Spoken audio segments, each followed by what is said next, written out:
আছে সেই সমস্যাগুলো খুব দ্রুত সময়ের মধ্যে গোড়া থেকে সংস্কার করে তারা আবারও দেশের সেবায় ফিরে আসবে এবং দলমত নির্বিশেষে, আমি আবারও বলছি, দলমত নির্বিশেষে সকলের নিরাপত্তা নিশ্চিত করতে হবে। পুলিশের সকল সদস্যদের বিরুদ্ধে আইনানুগ ব্যবস্থা নিতে হবে। আমরা গতকালও বলেছি এবং আমরা আজও বলছি, আমরা কোনো লেয়াজভিত্তিক প্রশাসন চাই না। পরবর্তীতে দেশে যদি একই পরিস্থিতি আসে সেক্ষেত্রে পুলিশের ভূমিকা কি হবে তা জাতির কাছে পুলিশকে স্পষ্ট করতে হবে এবং আমাদের এখানে যে উপস্থিত পুলিশ কমিশনার আছে তাকে এখনই বলে দিতে হবে যে আপনারা কি ভূমিকা রাখবেন যদি দেশে এই ধরনের পরিস্থিতি আবার ফেরত আসে। ধর্ষণ মামলায় আমার এই পয়েন্টটা সাংবাদিকরা একটু গুরুত্ব সহকারে দেখবেন। আমাদের এই পয়েন্টটা আমাদের একটা বোন বলেছে যে ধর্ষণ মামলার আসামি যারা জামিনে মুক্তি পেয়েছে তারা বিভিন্ন এলাকায় ফিরে যেয়ে আবারও হুমকি ধুমকি দিচ্ছে। তাদেরকে কোর্ট খোলার মাধ্যমে অতি দ্রুত সময়ের মধ্যে আবারও গ্রেফতার করতে হবে। প্রতি মাসে একটি করে মিটিং অবশ্যই ছাত্র জনতার সাথে আপনাদের করতে হবে দেশের চাকরির পরিস্থিতি বিবেচনা করে। সাথে কিছু বক্তব্য আমি বলতে চাই যে বিভিন্ন রাজনৈতিক দলের নামে আমাদের কাছে অভিযোগ আসছে।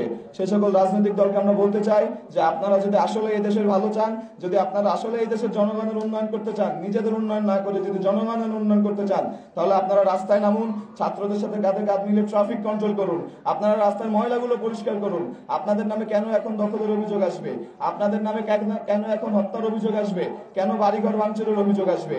আপনারা অতি দ্রুত সকল রাজনৈতিক দল ব্যবস্থা নেবেন এবং আপনারা নিজেদের প্রমাণ করবেন যে আপনারা এই দেশের জন্য, এই দশের জন্য আন্দোলন করেছেন। আমাদের বৈষম্য বিরোধী ছাত্র আন্দোলনের এখানে যারা সমন্বয়ক ভাই ও বোনেরা আছেন, আমি আপনাদেরকে বলবো যে আপনারা অন্তত আর কয়েকটা দিন যুদ্ধ করেন। আমরা যদি আর কয়েকটা দিন যুদ্ধ করতে পারি তবে আমি আপনাদেরকে এইটুকু গ্যারান্টি দিতে চাই যে আমাদের আর 5 বছর 10 বছর পরে অস্ট্রেলিয়া ইউরোপে যাওয়া লাগবে না। আমাদের এই দেশের যে মানব সম্পদ আছে, সেই মানব সম্পদকে দক্ষ মানব সম্পদে পরিণত করার মাধ্যমে এবং আমরা মেধাভিত্তিক বাংলাদেশ গড়ার মাধ্যমে এই দেশে ইউরোপ, অস্ট্রেলিয়া, আমেরিকার চেয়ে বেটার লাইফ আমরা ইনশাআল্লাহ লিড করব। আমাদের যে বৈষম্য বিরোধী ছাত্র আন্দোলনের ভাইরা আছেন, আপনাদেরকে বলতে চাই যে এটা কোনো রাজনৈতিক ব্যানার না। আমরা অরাজনৈতিকভাবে এই দেশ সংস্কার করতে এসেছি, আমরা অরাজনৈতিকভাবে এই দেশ সংস্কার করব। আপনাদের সকলকে এক থাকতে হবে ঠিক ততদিন পর্যন্ত যতদিন পর্যন্ত দেশের একটি কোনো দুর্নীতি চলবে, ঠিক ততদিন পর্যন্ত আপনাদের এক থাকতে হবে এবং একই সাথে এই জাতি যতদিন বাঁচবে, এই প্রজন্ম যতদিন বাঁচবে, ততদিন আপনাদের মনে বিদ্রোহের আগুন জ্বালিয়ে রাখতে হবে যেন কোনো স্বৈরাচার সরকার আবার মাথা চাড়াতে উঠতে না পারে। আমাদের সেনাবাহিনীর সঙ্গে পুলিশ আজ পোশাক পরেছে এবং থানার মধ্যে সাধারণ কাজ, জেনারেল ডায়েরি, কেস ডায়েরি লেখা থেকে শুরু করে সব কাজ শুরু হয়ে গেছে।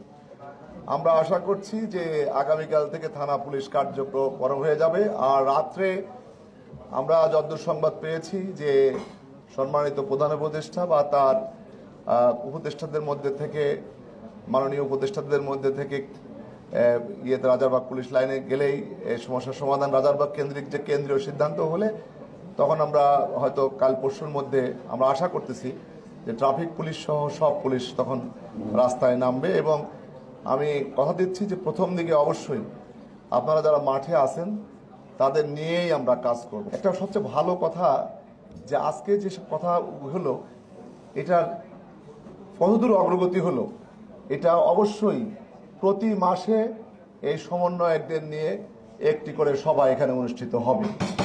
প্রথম থানা ভিত্তিক এই তালিকাটা যদি আপনারা আমাকে দেন তাহলে আমি থানা ভিত্তিকটা 1-2 দিনের মধ্যেই আমরা কমিটি গঠন করে ফেলব।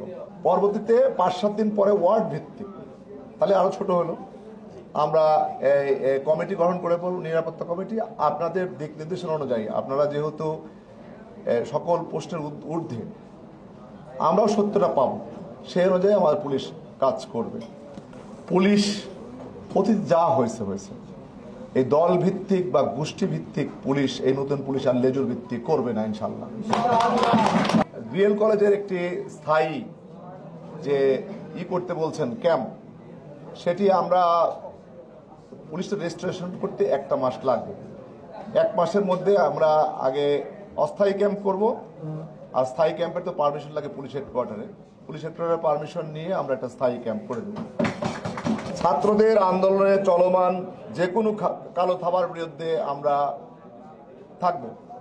ছাত্রদের এবং যারা এই সময় আইন শৃঙ্খলা, যারা ললেসনেস করতেছে, সে যে দলেরই হোক না কেন, আমরা আপনাদের সঙ্গে থেকে নির্মমভাবে তাদের বিরুদ্ধে ব্যবস্থা নিব।